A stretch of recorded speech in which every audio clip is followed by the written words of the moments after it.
Welcome to the season 19 of the Productized Podcast. I'm Pedro Ganço and I'll be your host for today's episode. This season we're all about change together with Productized 2025 and talking about change. I guess today's guest is someone wanting to change from project companies to product companies, so I think this is a very good start for the motto of this podcast. So Sebastian, welcome to the podcast. Thank you so much for having me, Pedro. I'm super excited to be here today to talk a bit about projects and products. I mean, projects are always a great topic for a product podcast, I guess. So yeah, super excited to be here. Thanks. It never gets old, and I did not introduce you properly. Actually, before just hit record, I was really trying to pronounce do the pronunciation of your last name. But please, what is your last name?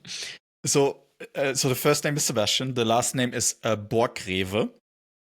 But truth be told, so I grew up in the very west, northwest of Germany, and I live in Bavaria now, so in the very south. And even here, like, people are looking at my name is like, you are not from here, are you? So like, don't feel bad if you mispronounce that or anything. I'm not offended at all. From now on, I think I will keep with Sebastian for the rest of this podcast. So it's really hard for me to try to say it correctly. And before we even dive in I have so many questions for you today, but I really want our audience to get to know you a little bit better. I want to know who is Sebastian, because you've been in the tech space for around 2 decades, probably already. And you've been in software development, product management, CTO, CPO, you played multiple hats in multiple companies, some very well known like Sixt and ShareNow, Daimler. Who is Sebastian? Can you tell us a little bit about your career so far? Yeah, absolutely. So I mean, at the end of the day, I'm a nerd, right? So how I got into tech was I got my first computer actually quite late. I think when I was 12. So I'm now 37, so 25 years ago. Mm-hmm. And I think after half a year, I started to think, okay, what else can I do with that thing? And then I essentially started coding, first with Visual Basic, and then started creating my first websites, and like that kind of continued through my use. And so when I was 18, I founded my first company, a web agency with 2 friends, and we actually had to wait for like a month to found it because I was not 18 yet. So we had to wait for me to turn 18 because I was the last to find the company. And then I was working as a software developer for quite a long time, first in the web space, then in the app space. And when I came to Munich about like 10 years ago, that was my first gig in a bigger company. I was working for a big TV broadcaster, or like doing a project for a big TV broadcaster back then. And I realized that there was like a different role there, which was the product manager. And I was like, what does a product manager do, right? And it turns out the product manager, she did all the awesome things that I really enjoyed about my job, because I was usually working with smaller companies. So I was basically doing this hybrid thing of being a developer, a tech lead, and then being a product manager. And she was doing all the things that I really loved about my job. So I thought, well, I don't really want to be a developer anymore. I want to go into product. And then that transition happened actually quite fast, within like 2 years. And so since then, I've been in product in multiple roles, individual contributor, leadership roles, and And at the moment, you are the CPO of Product Masterclass, which is product-masterclass.com for people that may want to check. How's it like being at the Product Masterclass? What is the mission that you have behind this product?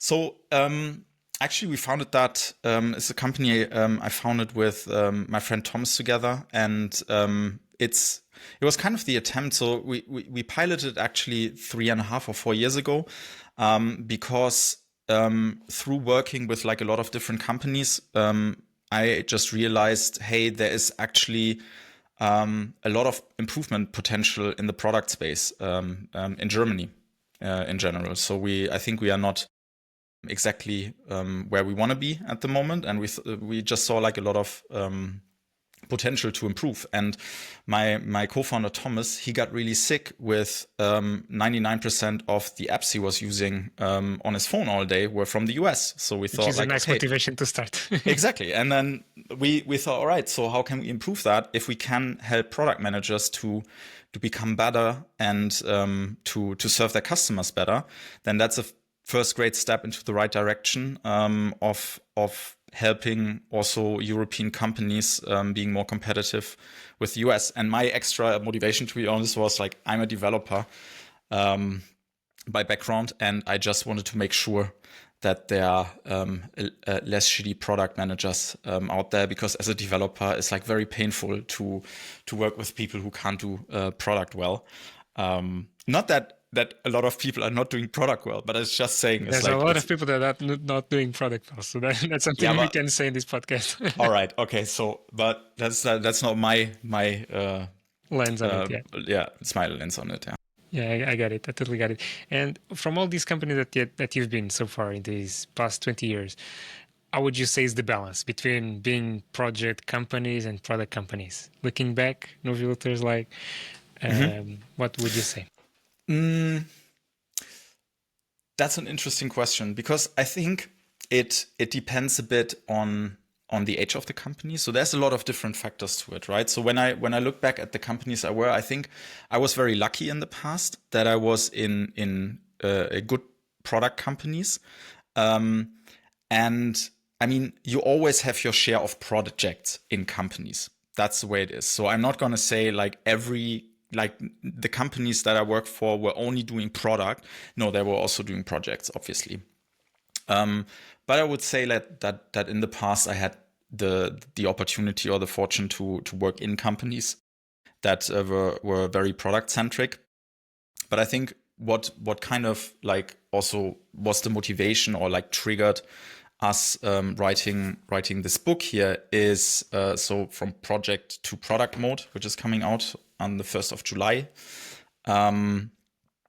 was that we worked with, like during the time we were doing the Product Masterclass, we started working with quite a few companies that were kind of transitioning from working in projects to working in products. And when we started working with these companies, and there's especially like one company I want to mention that kind of triggered it with, which is a company from the north of Germany, Logistics. And we were working with them and the leadership team, and they were just like throwing like a lot of symptoms at us and saying, "Look, this is going wrong in our company. This is going wrong in our company."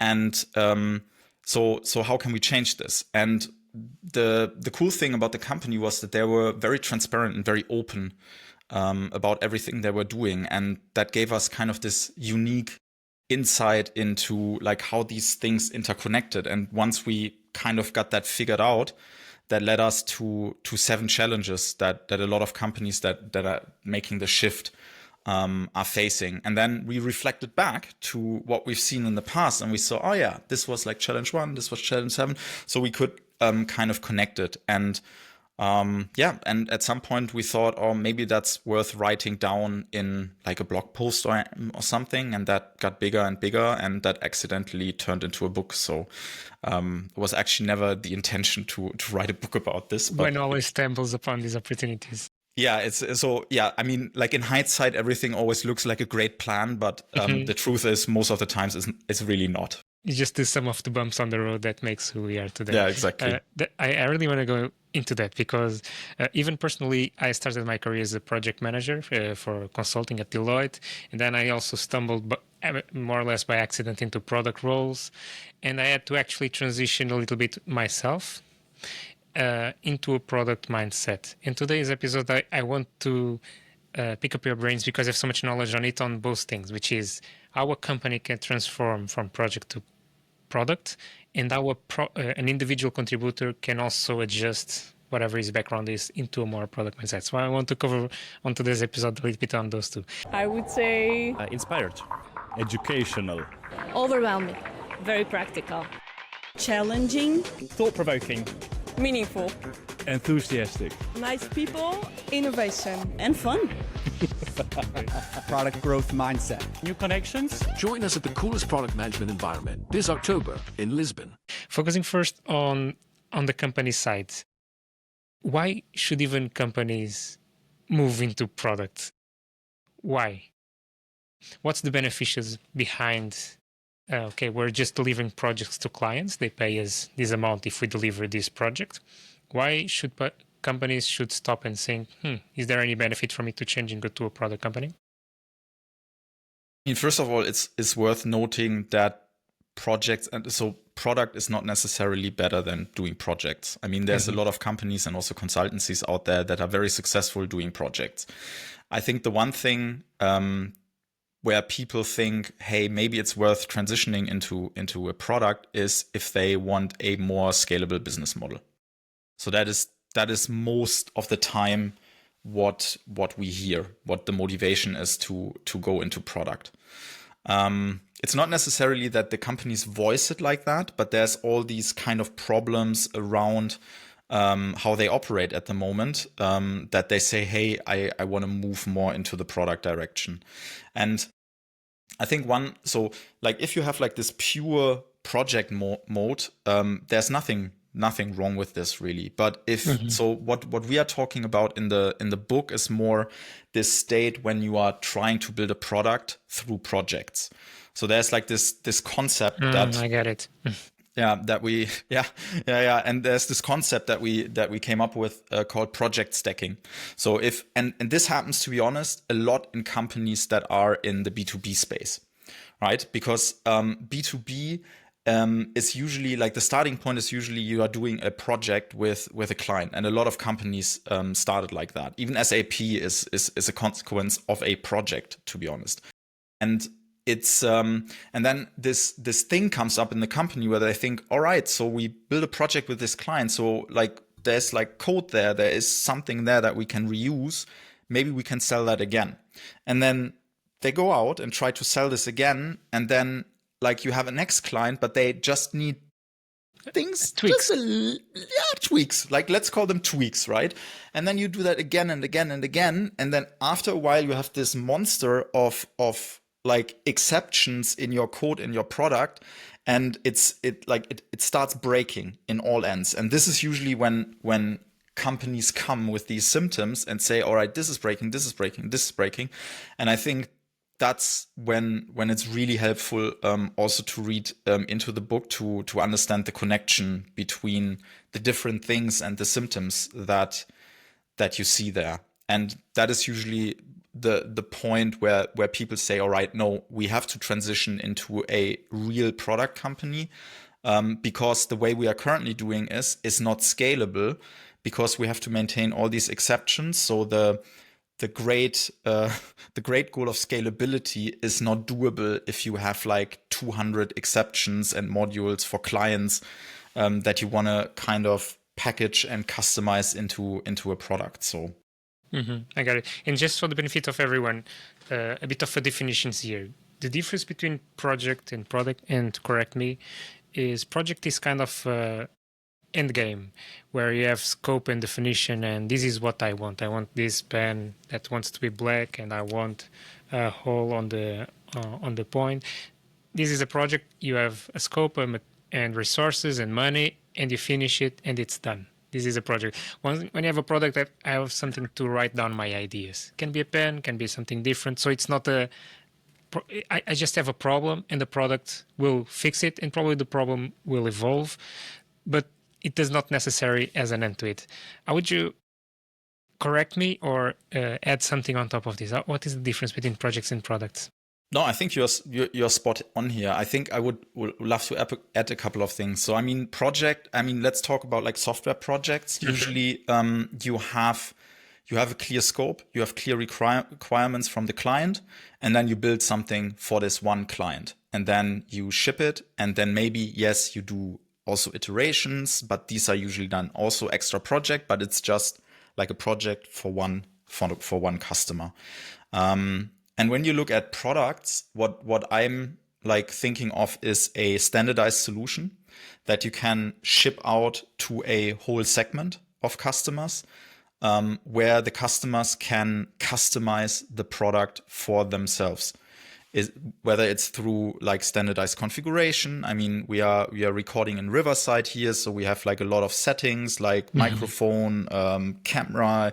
You can do like a background, all these things, but it's a standardized product. And I think the one distinction that is really important where companies get in trouble is a product has a shared code base for every customer. And a project is basically one code base, one project per customer. And when you start mixing these, so basically doing custom things for customers on a shared code base and one-offs, that's where companies get in trouble. I totally reckon what you say. I actually had the personal experience when I would join this one company, like you said, B2B. And it was a sales-driven company with very high-ticket sales, meaning one contract would close millions in a contract that would be paying off for the entire year of a full team developing for this one client. And we really struggled because we knew if we wanted to scale, and this is the point that you said, we should go into product if you want to scale, not to serve just one client, but to serve multiple. But somehow it was too strong, the sales contracts. How would you give advice to someone ahead of a company like this? They recognize there's value into going into product, not listening to one client, but let's try to segment them and build a solution that fits 5, 10, 200, 2 million clients without jeopardizing no one. But it's really hard because you look at the contracts, on the short term, they look very appealing. How would you advise someone on a board to move to products? I think one thing is first of all that there has to be a commitment to go into this standardized, more scalable way. And that usually happens when companies already see the downsides. And the downsides are honestly like so we have this one visualization that we can maybe also share later on in the book, and it's basically like a funnel of the different set challenges. And the main issue is actually that you say sales is basically selling something. It's a big contract, and then this is like everybody is celebrating it, like big money behind it, and then this is basically dribbling down the different departments until it lands in engineering. And like the engineers usually feel the pain first, because if you do this 3, 4, 5 times, then they see what's in the code and they see what they do. Due to deadline pressure, due to delivery pressure, due to all these things. So they see it first. But like this usually takes a bit longer to be seen in the rest of the company. And usually when it's already like super, super late, so everything is on fire, then also sales notices that we have a problem as a company. And that is usually then seen in missed deadlines. And then this starts piling up. You missed a deadline for this one client, then you missed this, then this feature is not working. Then while you are trying to deliver something to client A, you are breaking something for client D. So then this is already crumbling. And that is usually also the state where companies then see, all right, I want to make a change. And making this change, I'm not saying that this is easy and that there is a blueprint, but like first of all, there needs to be a general awareness in the company that there is a problem. So that is the start. And then what we usually start with is looking at the customers the company has. So this is a segmentation view on it. So what we usually start with is we say, all right, let's look at the current customers. Is there any customer that you can currently serve in a standardized way? So usually, like a lot of companies that are going through a transition usually have like 1 or 2 customers, sometimes even more, that they can already serve with that standardized product, where they didn't have to do any customizing in code. If you don't have that, we look at the customers that are very close to this goal and try to figure out, is there a pattern there? Is there like a certain segment? And fairly often it's there's similarities in, for instance, industry or company size, or depending on what kind of product you are building, use case complexity. And if you can identify that, then the question is, how much more are these super custom clients worth? And that's where it becomes a little tricky, to be honest, because if they're worth like 100 times what the standardized customers are worth, then it's a hard sale, honestly. Then it's a hard sale. And then you have to basically try to understand, are we able to get 100 times the smaller customers in order to kind of compensate for the loss, eventual loss. Exactly. But if you have like a factor of 10, maybe it's worth the risk, because in the long term it pays off. Yeah, then it might be worth the risk. Yeah, just to spoil the end result of it after 1 or 2 years. Actually, the big client ended up saying, hey, we're going to just ditch the contract because it no longer serves, because there's always competition innovating and being able to innovate. But you nailed spot on. Usually what I see as well is this try to start from the development team, like you should be more agile or build products, but the rest of the organization is still on selling contracts and deadlines and times and commitments, and they are not adjusting to the product mindset. And then there's often this clash. So this should be, you were saying, and I probably agree 100%, which is top-down thing. So if an organization wants to go from project-led to product-led, this should come top-down in the organization and commit to change. I think it can come both ways. And by the way, what you're describing, like this kind of like, so product has this product mindset, and the rest of the company is still very project driven, very sales led. We call this an egg organization. So basically like the center, the product mindset, the yolk, so to speak, is basically the product people, the product mindset, but around you have this project mindset. And I think you are spot on. I mean, you will not solve these issues by just changing product or making the engineering team more agile or whatever. And I think this is also one of the things that like personally, me and my co-author Thomas are missing a bit in current product management literature. I think Marty Kagan has probably come closest with Transformed, because he's also scratching like, how can I work with the other departments? But the truth is that most of the product leaders that we speak with, they are very focused on their own product organization. So basically the yoke, and they think about, how can we improve that? How can we run a better discovery? How can we prioritize better? How can we make sure that we deliver more agile, ship faster, ship more frequently, have better telemetry in place, all these kind of things.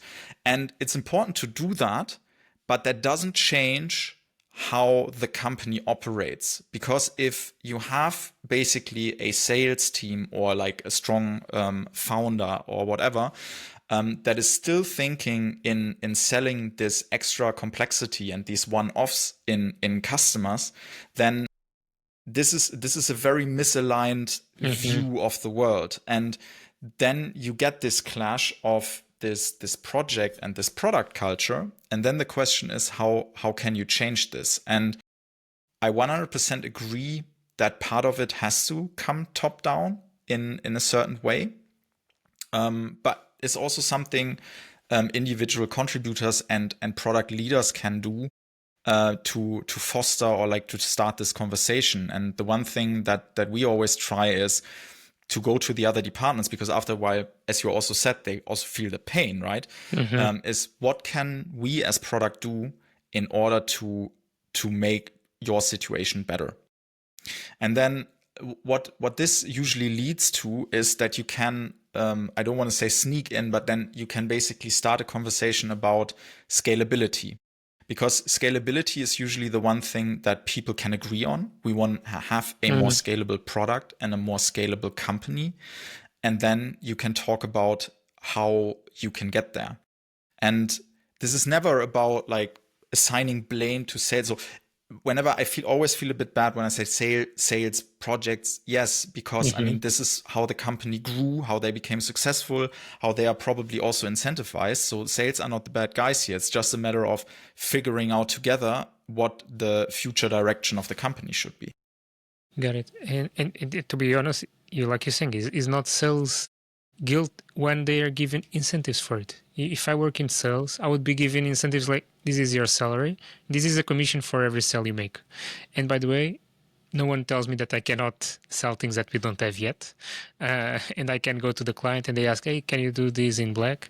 They ask one developer, hey, is it easy to make it in black?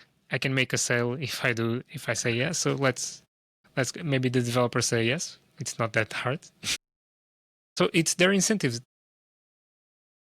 And when you use scalability, comes through selling through the product themselves. So we have a fancy website that tells a very good value proposition. You go in the product, you have a self-onboarding, self-explanatory. You don't need to call the support to sell to you. You immediately recognize value.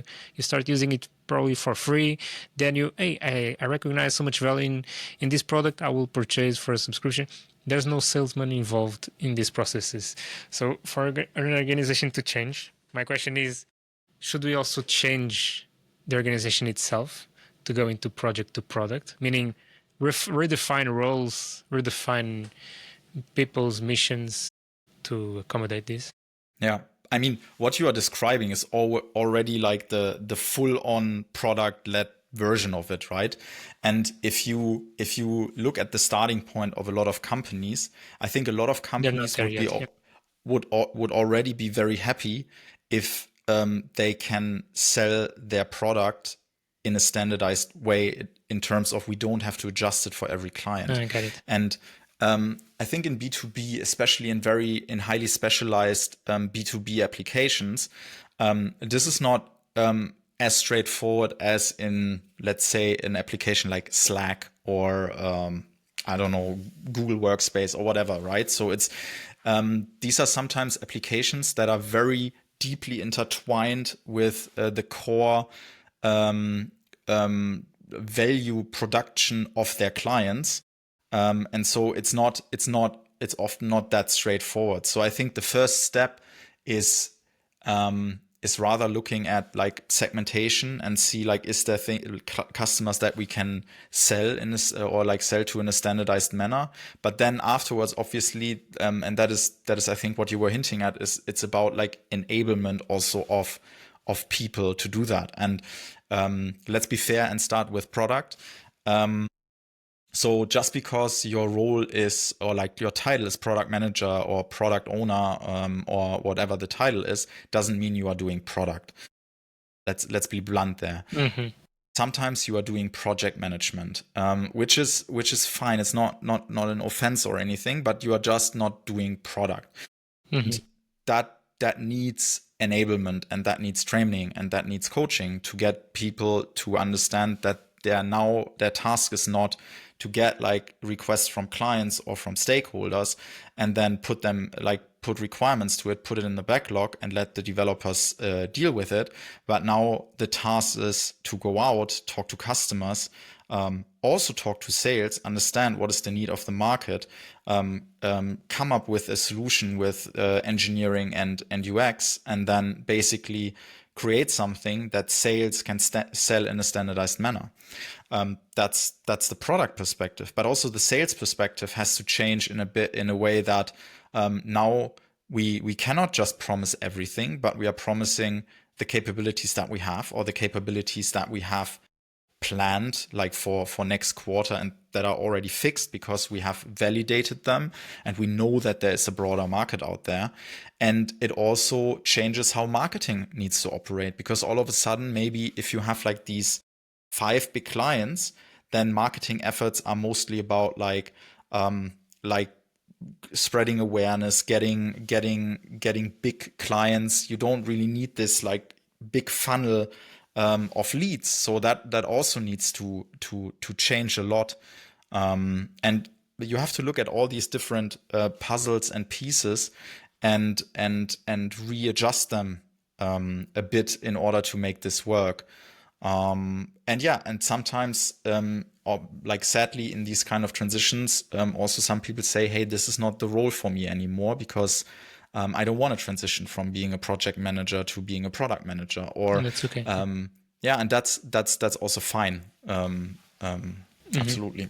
I really don't go into to the role of a product manager, what one needs to do. But I just have one last question for us to wrap up this organization's transformation into project to product. You've seen a lot of companies transition from project to product. In these 20 years, we didn't even know what product management was. We saw the rise of product managers, but it's still a valid question. What is the difference between a project and product nowadays? And from your experience, seeing companies transforming, what do you and just to put to mind the context first, we have a top-down organization agreeing we should go to product, we want to scale, we have commitment for the board, people are excited for it, we have an internal small product team that knows a little bit about the works, ins and outs of it. What do you see are the common pitfalls, the mistakes they will do on this transition?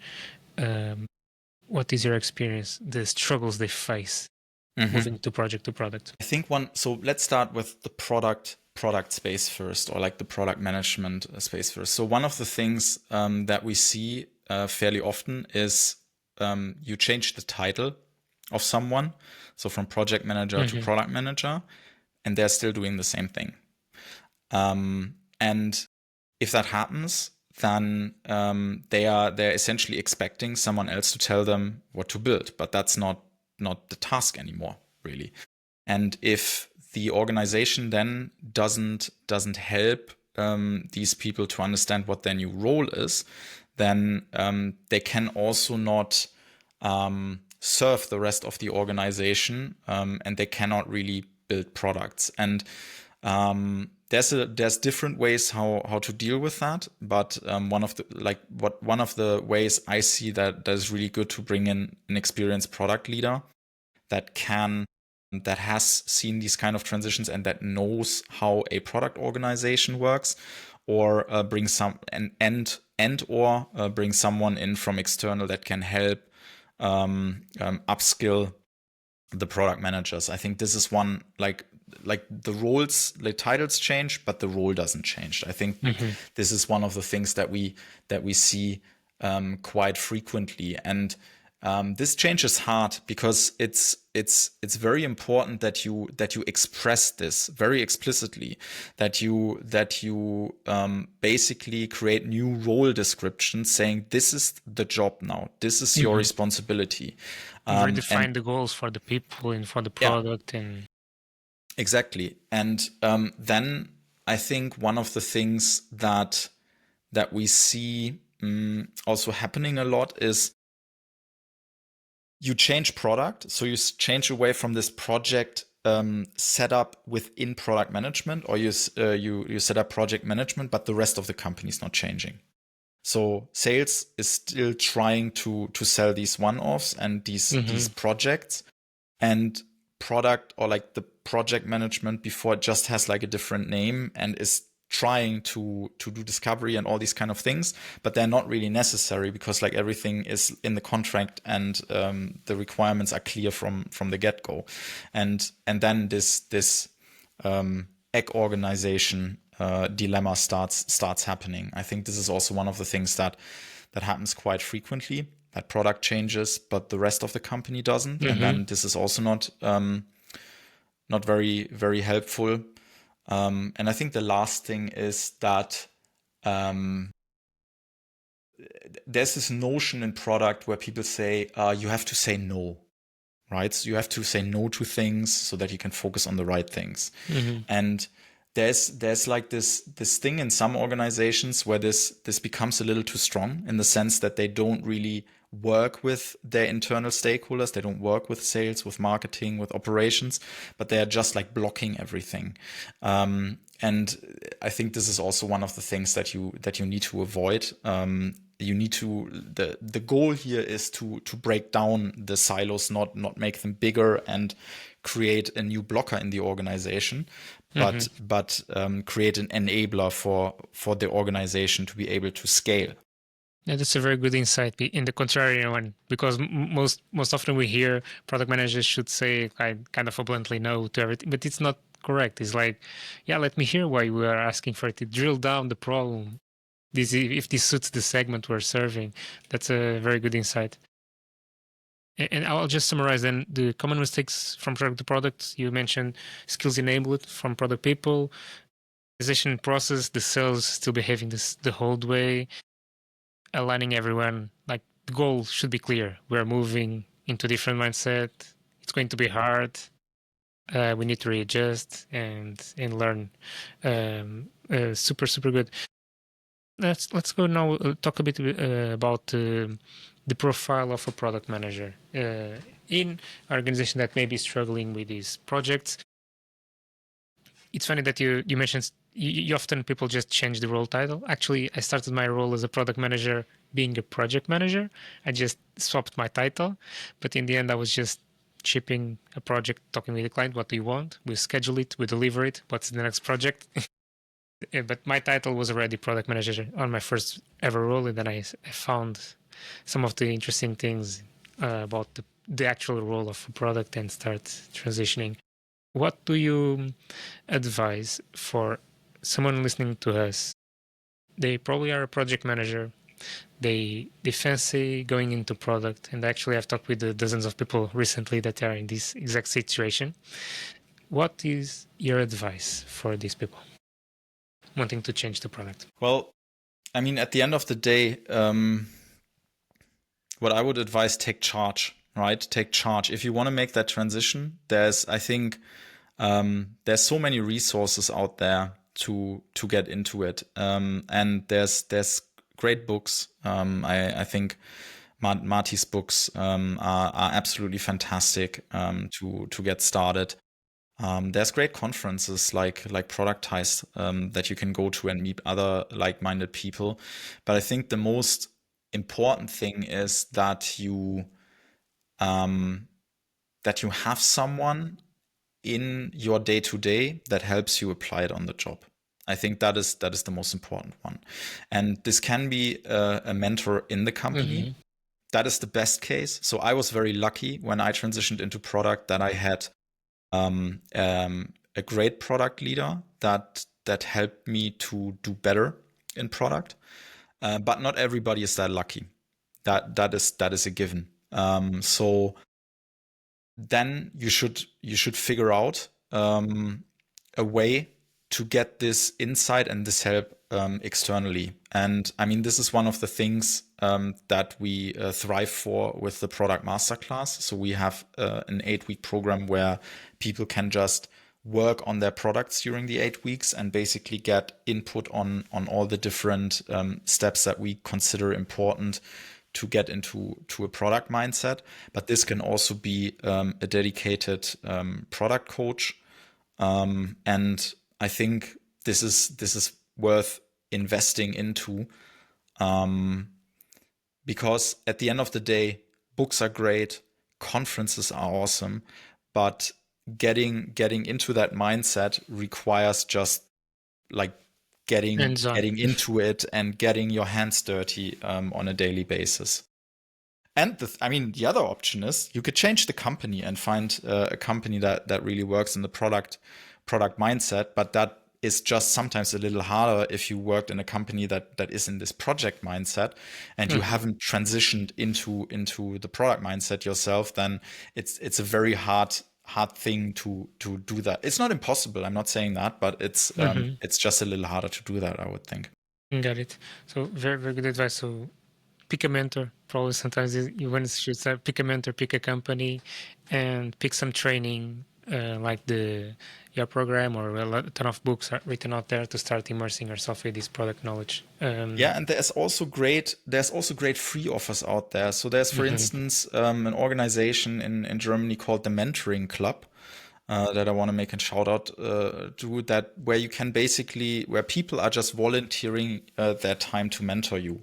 And this is also a great way to get started to just help transitioning into a role or get in this in the right mindset. I've both been like mentoring there and also being on the receiving end, because for me the challenge was to get better in sales. So I was looking for someone who can basically help me figure out in my situation how I can improve sales. And it's just it's a never-ending cycle, right? No one stops learning, right? Yeah, exactly. There's always so much to learn. Absolutely. And not to mention Germany, I'm actually curious. Germany is a great tech hub still for product companies and tech companies in Europe. What do you feel is the knowledge so far in Munich or Berlin on product mindset? I think it differs. It really differs between companies that were recently founded. So if you look at companies that were founded in the last 5-6 years, I think they already are reasonably product centric. Well, educating on product. Yeah, they are product. They're basically product native companies. When you look at organizations that are sometimes 20, 30, sometimes 100 years old or even older, then I would say the level there is not that great yet. And that has to do with a couple of things. So first of all, if they were founded like 30, like I would say like if they're older than 30 years, they're not digitally native companies. So they usually produce like a piece of hardware, like a car or like a machine or whatever. And now they're starting to build digital products, and they have no idea how to actually do this. Right. So I would say there the what you also refer to as product mindset is not that strong yet. In younger companies, it's definitely a lot stronger. And do you think AI will accelerate any of this from your experience? Because from what I see, and I'm not AI native, but I see these young generations that are just coming out of school. The first text they are going to use now, it's AI first, and then internet is just something that they are forgiven. And then it two guys together on a room hey, let's build a product. They'll be going to Replit, to Lovable, to one of these many tools out there. They just come up building products so fast.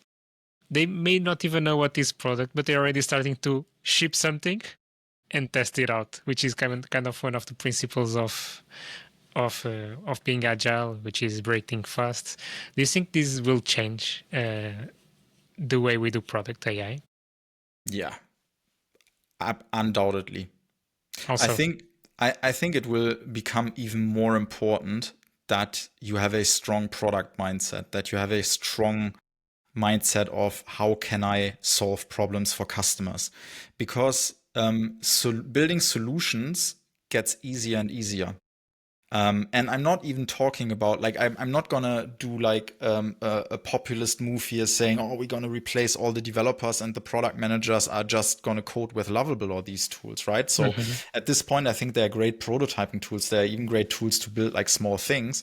But what is the differentiator then? If you can build it in like 2 days with Lovable, I mean, everybody else can as well. So it becomes even more important to nail this value proposition, to get to understand the problems well, to immerse yourself in the customer problems, and to build solutions that actually work for these problems, because solution building becomes easier and easier. And when I look also into like new startups that are working with AI, not only like building AI products, but also working with AI in engineering. I mean, it's absolutely crazy. I mean, when I started in engineering, we needed teams of like 10 people and a year to build something, and now you see teams of like 2-3 people building the same like amount of complexity in a month. So it's like it's at least 10x, 11, 12, 13x faster. On productivity, yeah. And that means you can all of a sudden attack products that are very complex and that have been built for like 5-6 years, and you can potentially completely copy, disrupt them in half a year, right? And I think that's a chance now. And I think companies who really do well in the problem space and understand what they're actually solving for their customers, that will be the skill to have. Yeah.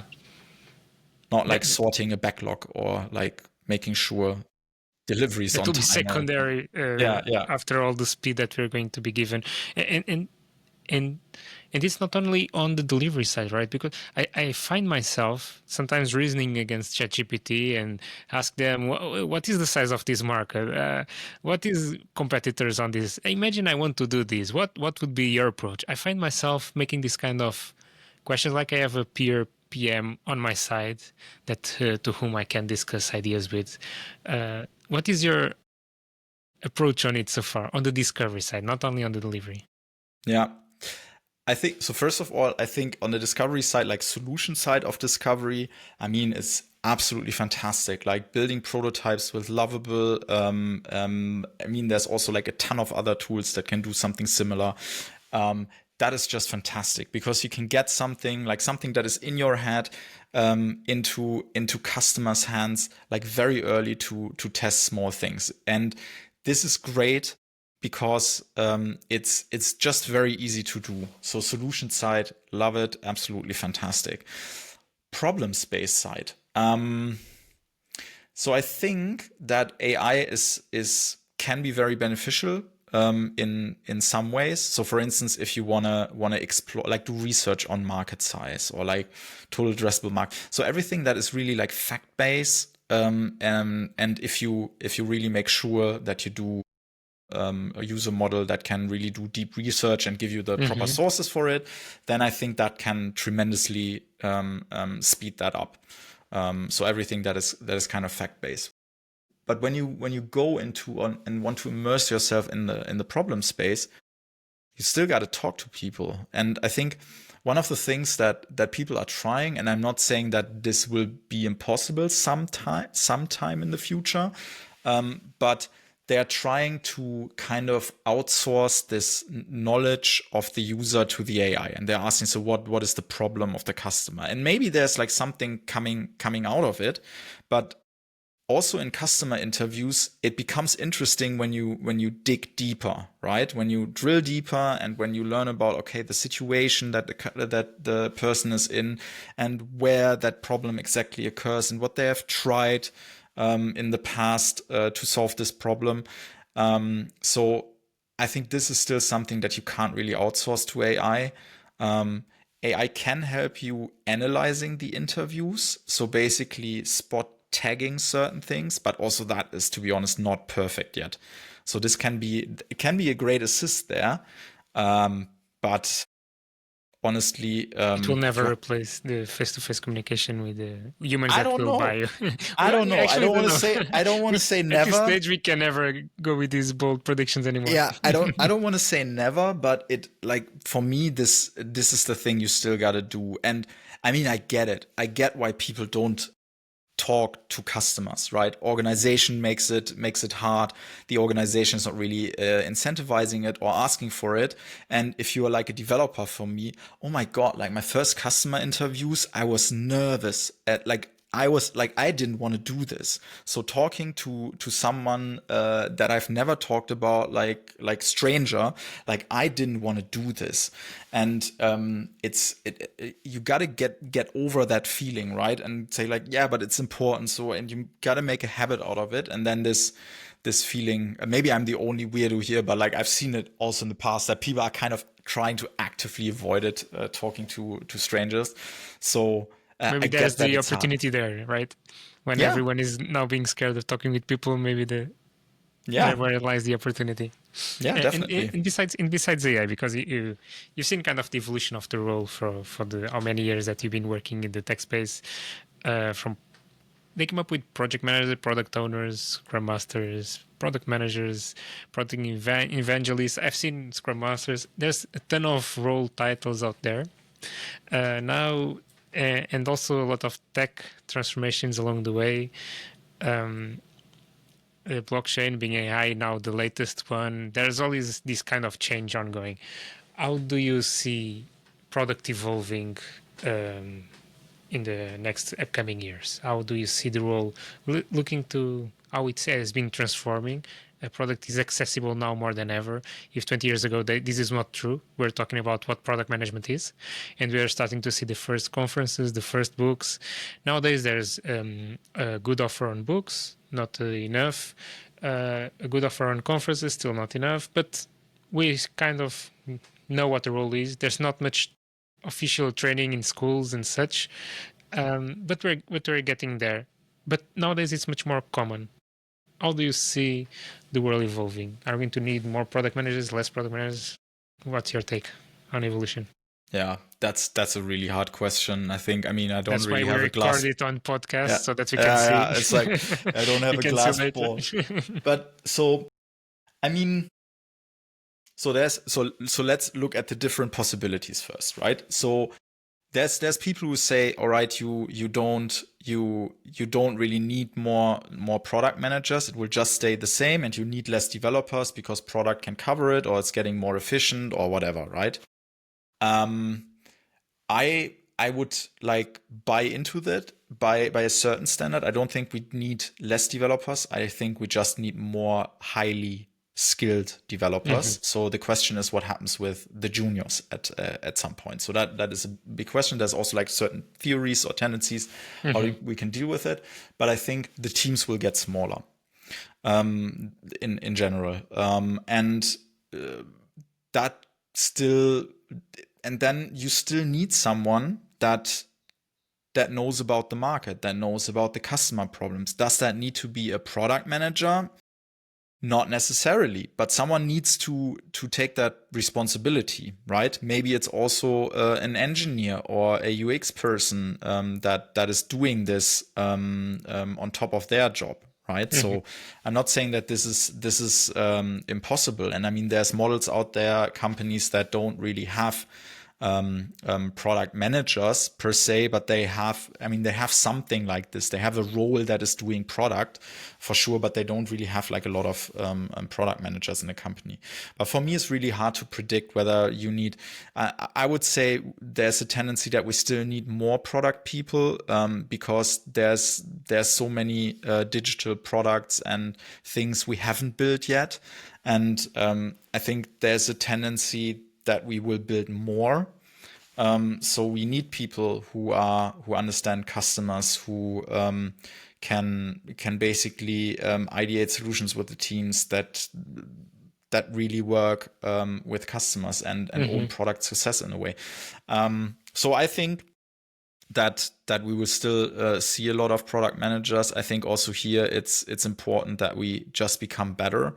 Especially on the market side. I think this is something in general that I see in Germany, but also like all over Europe, that we can get better there. So product managers in Europe are a lot less strong on the market side of things than some people. Like I would say that most product managers in the US.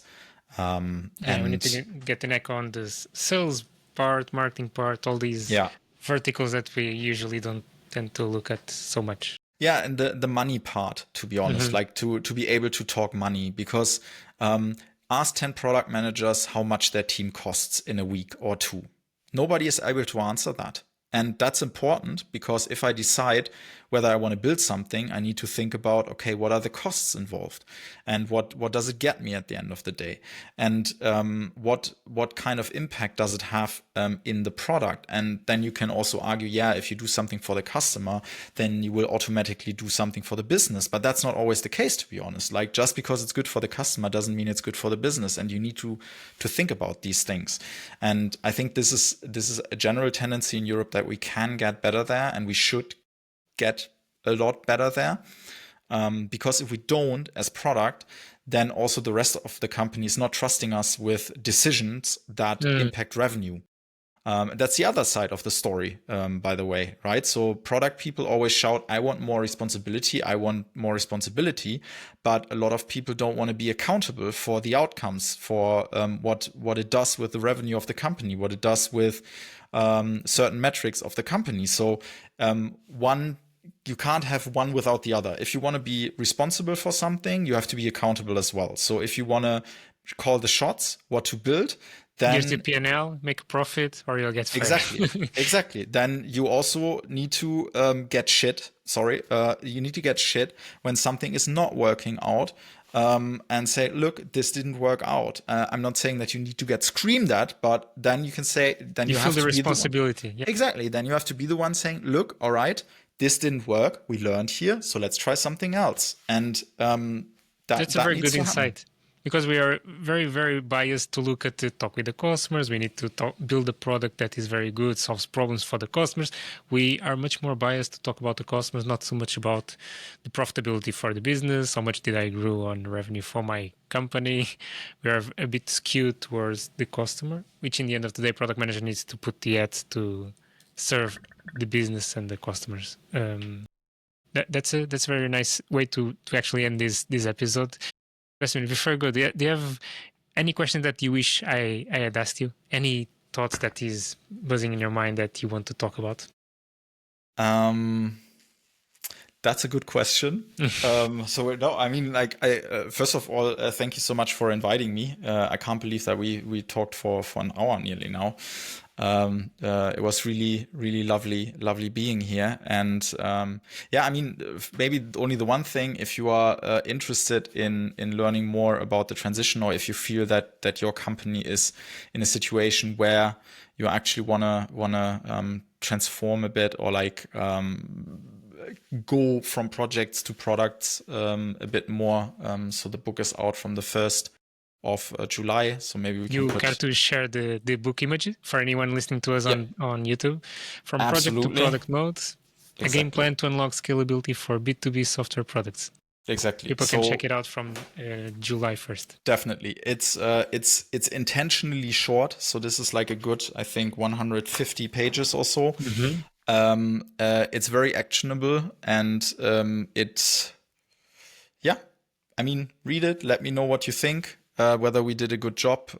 So this was just our attempt to share what we learned in the last couple of years, and would be great if it helps someone out there spotting the patterns and help their own company to make that transition. Perfect. And how can people reach out to you, Sebastian? How can people read more about you? So you can obviously reach out on LinkedIn. Google my name. That is not pronounceable, but it's readable. But it's readable. Yeah. So you can reach me on LinkedIn. You can check out product-masterclass.com if you want to know more about the 8-week program that we are running. We are also running an AI program by now, and you can also learn more about the book there. So yeah, would be super excited if some people would reach out. I'm always happy to chat product, but also projects. So. That's perfect to end these things. That's a wrap for today's episode. Sebastian, thank you so much. It was very pleasant to talk with you today. And for everyone tuning in, don't forget, follow Productized as well on LinkedIn, subscribe to the podcast, and leave us a comment with your thoughts on today's episode. We'd love to hear from you. Thanks again for listening. Remember, change is something we can all create together. See you in the next episode. Thank you. Thanks, Sebastian. Thank you so much.